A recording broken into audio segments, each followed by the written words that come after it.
Hello students, Vinita's Hindi class में आपका स्वागत है। आज हम इस वीडियो में कक्षा 9 की पुस्तक क्षितिज के पाठ 5 नाना साहब की पुत्री देवी मैना को भस्म कर दिया गया के प्रश्नोत्तर करेंगे। यहाँ हम पाठ्य पुस्तक में दिए प्रश्नों के साथ साथ परीक्षा उपयोगी अन्य महत्वपूर्ण प्रश्नों का भी अभ्यास करेंगे। तो बढ़ते हैं आगे। लेट्स स्टडी प्रश्नोत्तर ऑफ नाना साहब की पुत्री देवी मैना को भस्म कर दिया गया।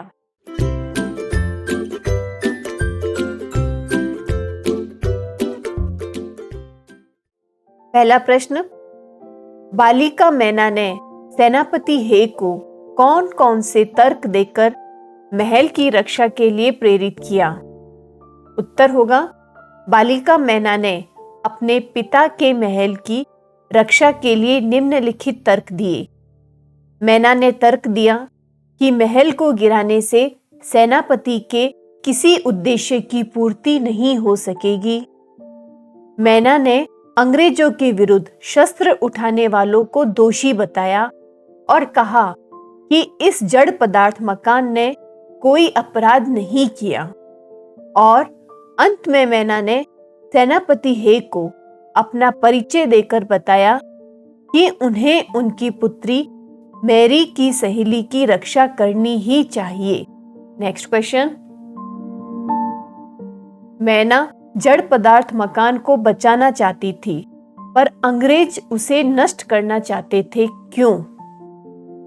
मैना उसी मकान में पली बड़ी थी, उसी में उसके बचपन की, पिता की, परिवार की यादें समाई हुई थी। इसलिए वह जड़ मकान उसके लिए भरी पूरी जिंदगी के समान था। वह उसके जीवन का भी सहारा हो सकता था, इसलिए वह उसे बचाना चाहती थी।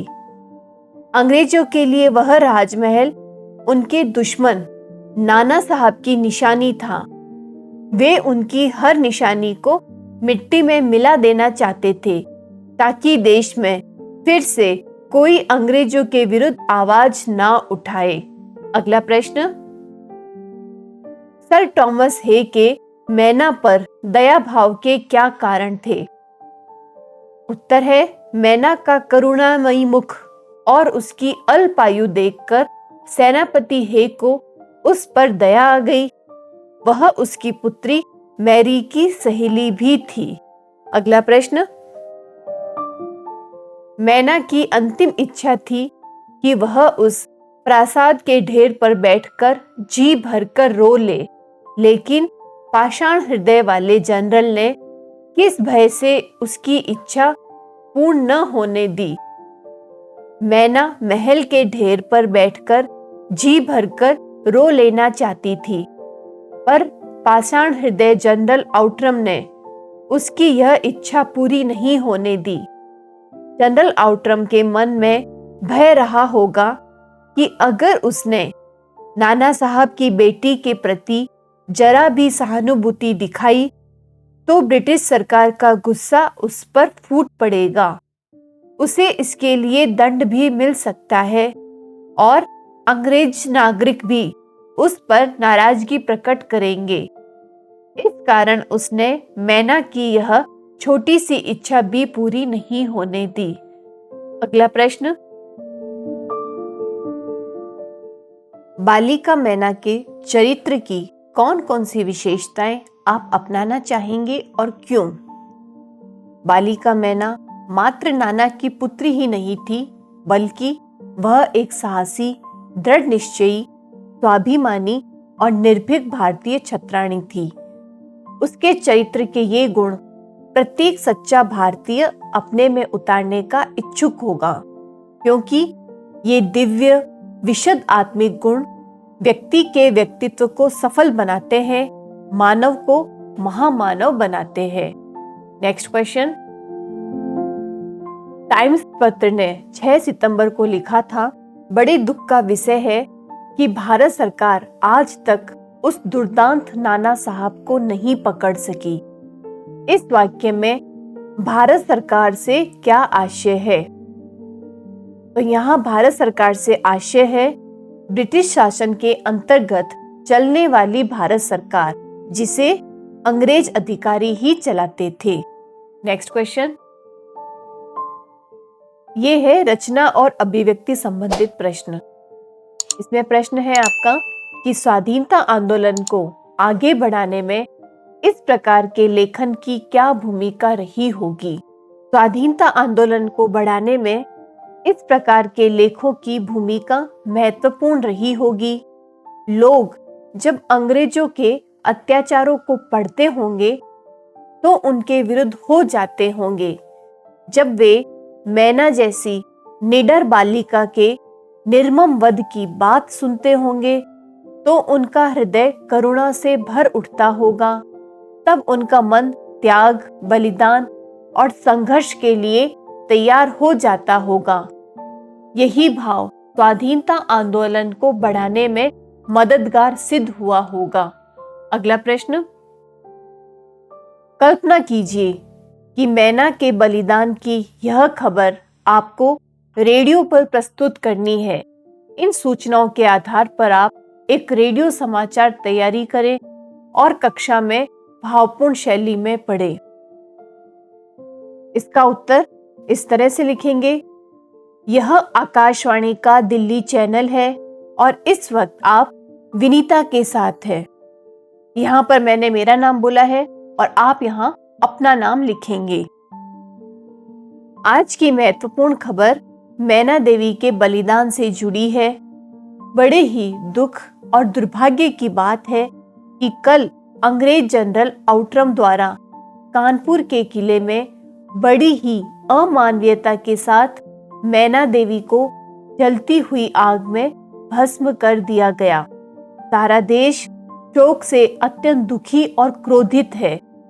उनके इस बलिदान से उनका नाम अमर हो गया है और आने वाले समय में देशवासियों को स्वतंत्रता और स्वाभिमान की प्रेरणा देता रहेगा। धन्यवाद। अगला प्रश्न,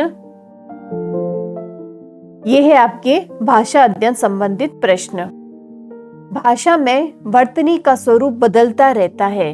इस पाठ में हिंदी गद्य का प्रारंभिक रूप व्यक्त हुआ है जो लगभग 75 से 80 वर्ष पहले था। इस पाठ के किसी पसंदीदा अनुच्छेद को वर्तमान मानक हिंदी रूप में लिखिए। आंसर है इसका, कानपुर में घटित हत्याकांड के बाद अंग्रेजी सैनिक दल बिठूर की ओर गया। बिठूर में स्थित नाना साहब का राजमहल अंग्रेजों द्वारा लूट लिया गया, लेकिन अंग्रेज अधिक नुकसान नहीं कर पाए। इसके बाद अंग्रेजों ने तोप द्वारा नाना साहब के महल को उड़ा देना चाहा। तभी महल के बरामदे में एक सुंदर बालिका आकर खड़ी हो गई। यह देखकर अंग्रेजी सेना को हैरानी हुई, क्योंकि महल को लूटते समय यह बालिका वहां दिखाई नहीं दी। अगला प्रश्न, ये थे आपके पाठ्य पुस्तक के प्रश्न। अब आते हैं पाठ्येतर प्रश्न या एक्स्ट्रा क्वेश्चंस। इसमें पहला प्रश्न है, नाना साहब कौन थे? नाना साहब सन 1857 के प्रथम स्वतंत्रता संग्राम के प्रसिद्ध क्रांतिकारी थे। वे बिठूर के शासक थे। वहां उनका राजमहल था।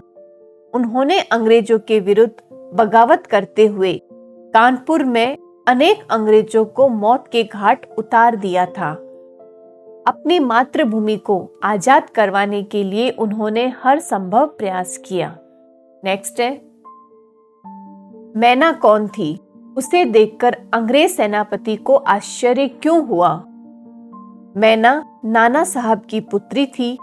उसे देखकर अंग्रेज सेनापति को इसलिए आश्चर्य हुआ क्योंकि जब सैनिक दल महल में लूटपाट कर रहा था तब वह बालिका कहीं दिखाई न दी। अब उसके अचानक प्रकट होने से उन्हें आश्चर्य हो रहा था। अगला प्रश्न, आउटरम कौन था? वह सेनापति हे पर क्यों बिगड़ उठा? आउटरम अंग्रेजी सेना का प्रधान सेनापति था। वह सेनापति हे पर इसलिए बिगड़ उठा क्योंकि सेनापति हे ने नाना साहब के महल पर तोप से गोले बरसाकर अब तक नष्ट नहीं किया था। हे द्वारा कर्तव्य की अवहेलना करते देख वह नाराज हो गया था। नेक्स्ट क्वेश्चन, अंग्रेज बिठूर की ओर क्यों गए? अंग्रेज बिठूर की ओर इसलिए गए क्योंकि वे कानपुर में नाना साहब को पकड़ नहीं सके। नाना साहब अपने बिठूर स्थित राजमहल में हो सकते हैं, इसलिए वे बिठूर की ओर चले गए। वे नाना साहब को पकड़ना चाहते थे। अगला प्रश्न, नाना साहब के प्रासाद के विषय में भेजे गए कैनिंग के तार का आशय क्या था? नाना साहब के राजप्रासाद के बारे में कैनिंग ने जो तार भेजा था उसका आशय था, लंदन के मंत्रिमंडल का यह मत था कि अंग्रेज नर नारियों की हत्या करने वाले नाना साहब के स्मृति चिन्ह तक को मिटा दिया जाए। अगला प्रश्न, मैरी कौन थी? मैना से उसकी मित्रता कैसे हुई? मैरी अंग्रेज सरकार के सेनापति हे की पुत्री थी। मैरी और मैना दोनों हम उम्र थी। पहले सेनापति हे मैना के घर मैरी को लेकर आया करते थे। मैरी और मैना के इस तरह मिलने से दोनों में मित्रता हो गई। नेक्स्ट क्वेश्चन है, अंग्रेजों ने नाना साहब के लिए किस विशेषण का प्रयोग किया है और क्यों? अंग्रेजों ने नाना साहब के लिए दुर्दांत विशेषण का प्रयोग किया है। इसका कारण यह है कि नाना साहब ने अंग्रेजों की अधीनता न स्वीकार कर उनसे डटकर मुकाबला किया। उन्होंने अंग्रेजों के विरुद्ध हथियार उठाकर बगावत कर दी थी और कानपुर में अनेक अंग्रेजों को मौत के घाट उतार दिया था।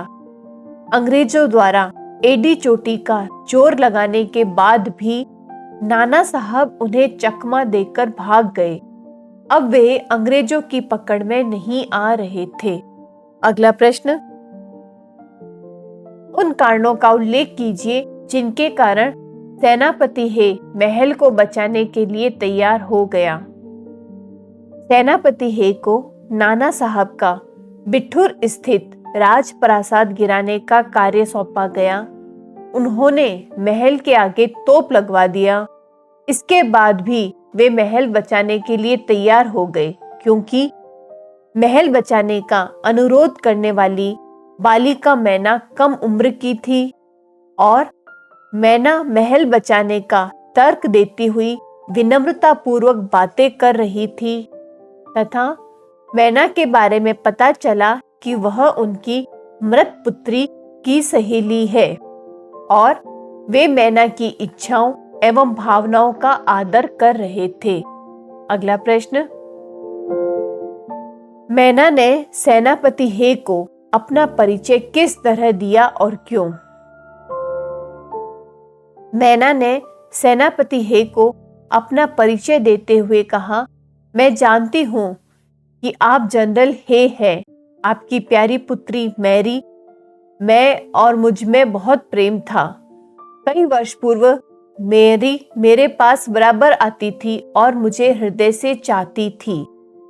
उस समय आप भी हमारे घर आते थे और मुझे अपनी पुत्री के समान प्यार करते थे। मैरी की मृत्यु से मुझे बड़ा दुख हुआ। उसकी एक चिट्ठी अब तक मेरे पास है। मैना ने ऐसा इसलिए किया ताकि हे महल गिराने के विषय में सहानुभूति पूर्वक विचार करे। अगला प्रश्न और अंतिम प्रश्न, 6 सितंबर को टाइम्स पत्र में छपे लेख की मुख्य बातें क्या थी? 6 सितंबर को टाइम्स पत्र में छपे लेख की मुख्य बातें थी, भारत सरकार, जो कि तत्कालीन भारत में अंग्रेजी सरकार थी, द्वारा नाना साहब को न पकड़ पाने पर दुख प्रकट करना, शरीर में रक्त रहते कानपुर हत्याकांड का बदला लेना न भूलना, थॉमस हे के चरित्र पर सवालिया निशान लगाना, थॉमस हे पर कर्तव्य की अवहेलना का दोष मढ़ना और नाना के पुत्र कन्या या निकट संबंधी को जिंदा न छोड़ने का आदेश तथा टॉमस हे के सामने ही मैना को फांसी पर लटका दिया जाने का आदेश। तो स्टूडेंट्स, इन प्रश्नों का आप अच्छे से अभ्यास कीजिए। अगले वीडियो में हम इसके MCQ करेंगे। तब तक हमसे जुड़े रहिए।